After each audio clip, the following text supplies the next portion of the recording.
Il y a 6 ans, au milieu de la première année de Combiner Wars, on a eu le premier Ultra Magnus Generations de style relativement G1 et à une échelle correcte par rapport aux autres membres de la gamme. Maintenant que j'ai mis la main sur une version plus récente, il est temps de se pencher à nouveau sur la figurine et voir si elle tient encore la route.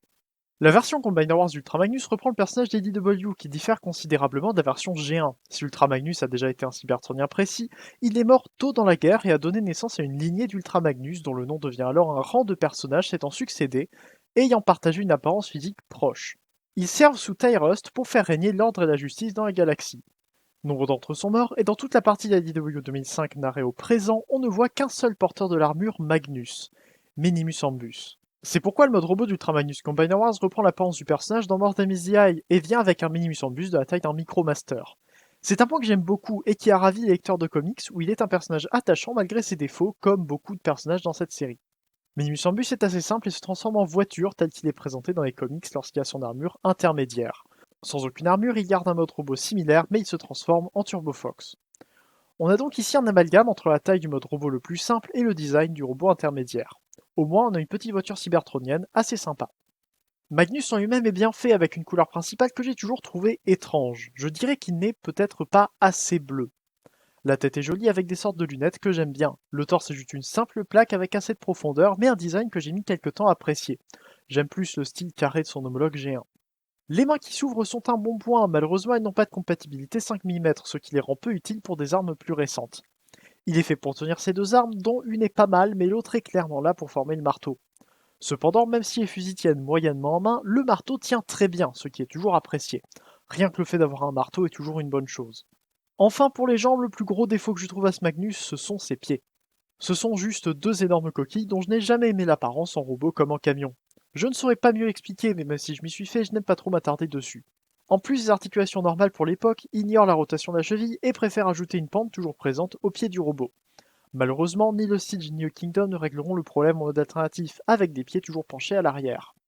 Justement, parlons du mode alternatif. On a ici l'un des très rares Magnus se transformant en une seule pièce et devenant un camion avec une remorque articulée pouvant accueillir des voitures.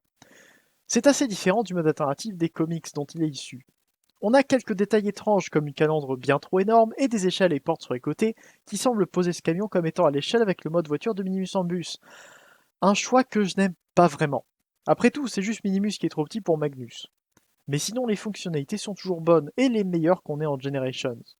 Sérieusement, modifier le Siege pour avoir un camion à la fois moche, mais en plus toujours pas plus articulé que le Siege, en oubliant l'excellente référence à Robots in Disguise, je trouve ça juste mauvais pour le Kingdom.